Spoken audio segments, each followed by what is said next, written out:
के बोले महाराज परीक्षित, हर हर गंगा नदी के किनारे बैठे हुए अभिमन्यु पुत्र परीक्षित को कथा का सुरपान करा रहे हैं। सुनो महाराज। एक दिन महाराज भीष्मक ने जवाब दिया है, रानी तुम्हें नहीं पता है, जिस घर में अगर बेटा हो उस घर में अगर बेटी ना हो तो घर घर सा नहीं लगता है, क्योंकि बिना बेटियों के घर सोना लगता है और बिना बेटियों के घर अच्छा नहीं लगता है। कहते हैं कि बेटी घर की लक्ष्मी होती है। इधर महाराज भीष्मक ने विचार किया और रानी से जवाब दिया है। रानी ने जवाब दिया, महाराज तुम एक पुत्री के मारे दुखी हो। लोग कहते हैं कि हमारे लड़का हो जाए तो हमारे भाग्य खुल जाए, हमारा नसीब जग जाए, लेकिन तुम एक लड़की के वियोग में पागल हो रही हो।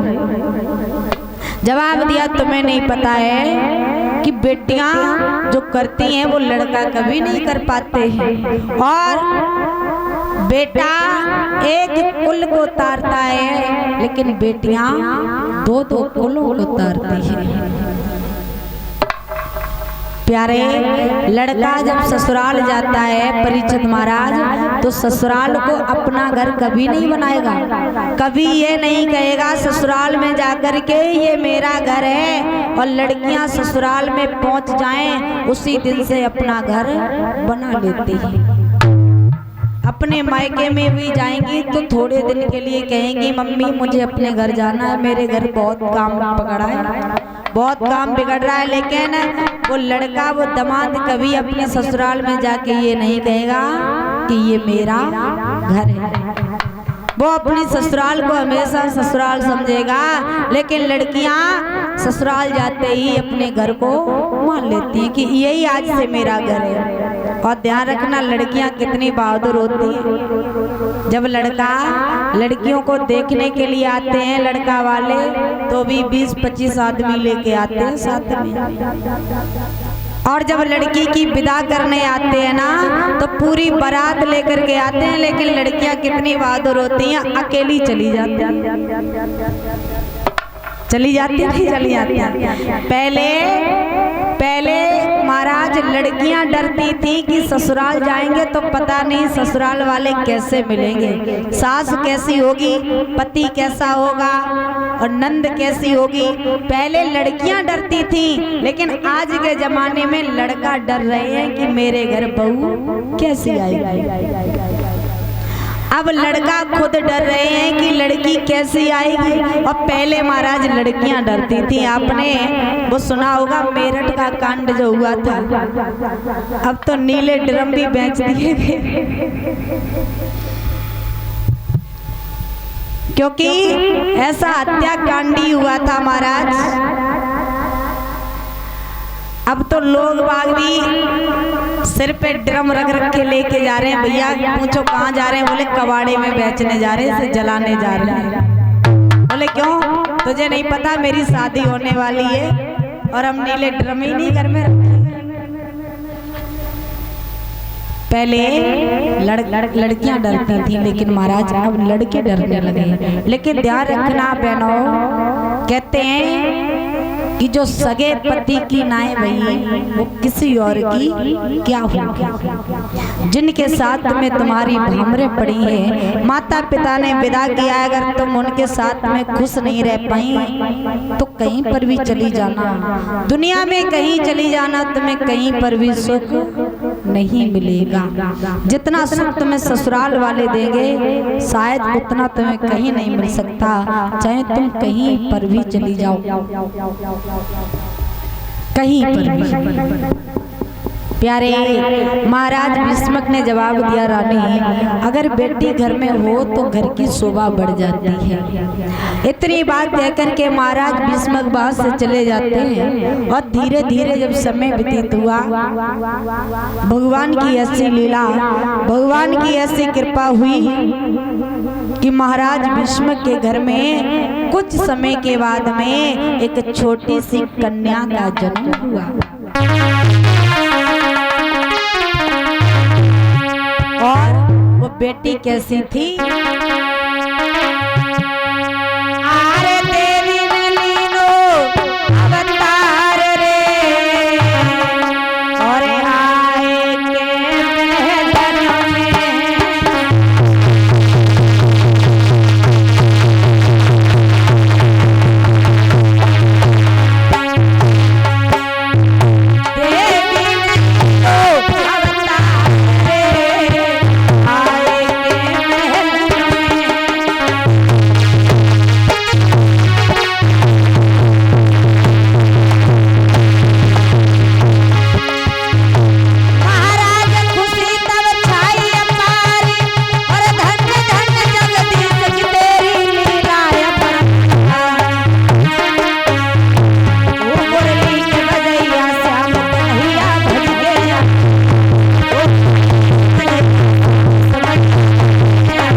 समय के बाद धीरे धीरे जब समय पलटा तो महाराज भीष्म के घर में एक सुंदर सी कन्या का जन्म हुआ। और जब उस बेटी का जन्म हुआ तो महाराज भीष्म के घर में दास दासियों को हीरे मोती लुटा रहे हैं, लड्डू पेड़ा बर्फी लुटा रहे हैं, सबको दे रहे हैं कि आज मेरे घर में इतनी खुशी की बात है। 5 पुत्रों के बीच में एक छोटी सी देवी का अवतार हुआ है, एक छोटी सी बिटिया ने मेरे घर में जन्म लिया है। और महाराज भीष्म फूले नहीं समाये कि मेरे घर में कन्या का अवतार हुआ है। इधर तब तक बाबा नारद बीड़ा को बजाते हुए चले आ रहे हैं। किस प्रकार बोलेंगे सभी बड़े प्रेम से बड़े भाव से तालियों को बजा करके। और ध्यान रखना बहनों, पीछे भैया भैया ऐसे बैठे, ये घुटनों पे हाथ रख के ना बैठो, काहे कि हमें बहुत बड़ी एलर्जी हो जाती है। और हमारी बंजी बैठी थी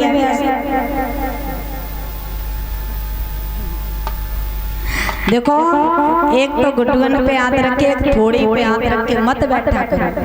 पता है कब बैठा जाता है? जब घर में कुछ गलत हो जाए तब आदमी घर से बाहर निकल आता है और ऐसे करके बैठ जाता सोच विचार में। और माताएं घर से बाहर निकलती, जैसे अगर बहू लड़का घर से बाहर निकाल दे ना तो घर से बाहर आएंगे और ऐसे हाथ रखे बैठ जाती ना।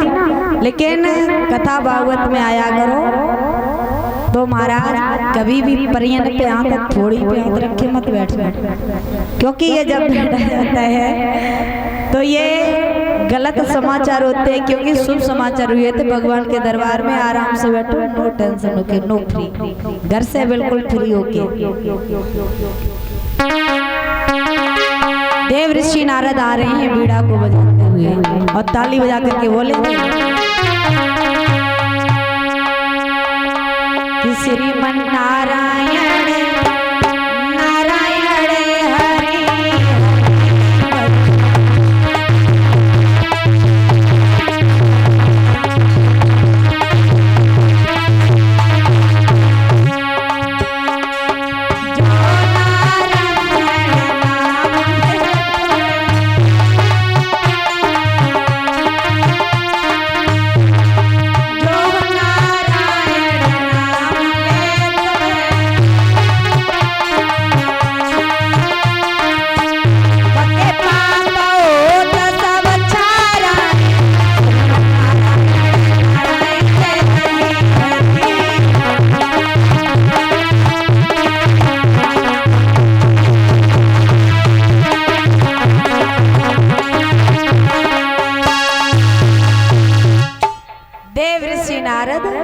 बीड़ा को बजाते हुए और नारायण नारायण करते हुए चले आ रहे थे। बाबा नारद जैसे ही आए तो महाराज भीष्म ने बाबा नारद को देखा, सुंदर सा आसन डाल दिया।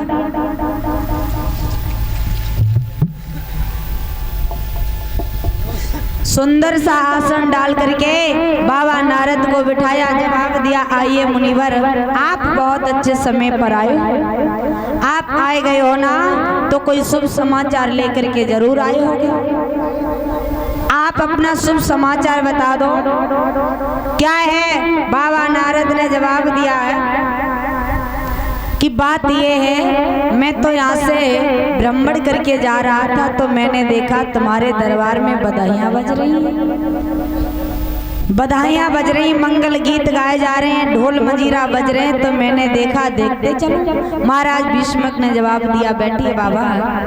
हाँ, खुशी की तो बात यह है कि मेरे घर में 5 बेटा थे, लेकिन उनके बीच में एक छोटी सी कन्या, एक देवी ने जन्म लिया है। और इससे खुशी की बात और क्या हो सकती है? आप बड़े अच्छे समय पर आए हो। अगर आ ही गए हो महाराज बाबा नारद, तो मेरी बेटी का नाम रख दो। इस बेटी का नाम क्या होगा? तो तो बाबा नारद ने उस बिटिया को जैसे गोद में लिया, मस्तिष्क की रेखाएं देखी, जवाब दिया है महाराज भीष्मक, ये तुम्हारी बिटिया कोई साधारण लड़की नहीं है जिसे तुम साधारण बेटी समझते हो। ये कोई साधारण बिटिया नहीं, यह स्वयं भगवती माँ का अवतार है। और सुनो कि जा कन्या नाई भवानी जा देव सत प्रगटानी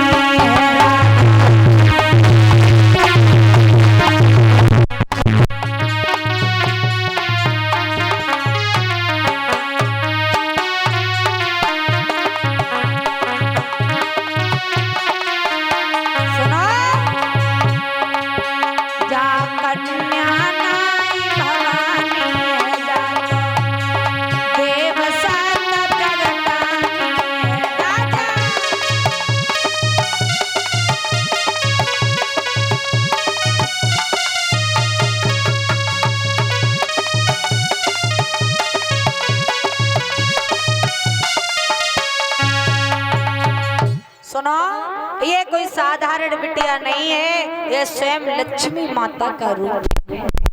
और जिसे तुम साधारण बिटिया समझते हो, तुम्हारी बड़ी भाग्यशाली है। जवाब दिया महाराज भीष्म ने कि महाराज बताओ इस बेटी का नाम क्या होगा।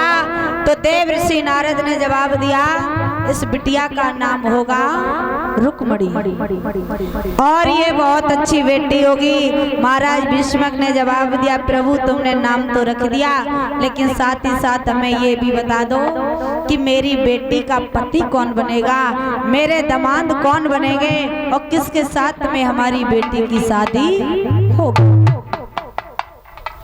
जब ये कहा तो बाबा नारद ने जवाब दिया सुनो महाराज भीष्मक, तुम्हारी बेटी का दामाद कोई और नहीं बनेगा, तुम्हारी इस बिटिया का दामाद कोई और नहीं, इस बिटिया का दामाद स्वयं भगवान विष्णु इस बेटी का दामाद होगा। स्वयं मुरलीधर मनोहर श्याम सुंदर तुम्हारी बेटी का पति होगा, और तुम्हारा दामाद भगवान कन्हैया बनेगा, कोई और नहीं। स्वयं भगवान कन्हैया के साथ में इस बिटिया का विवाह होगा।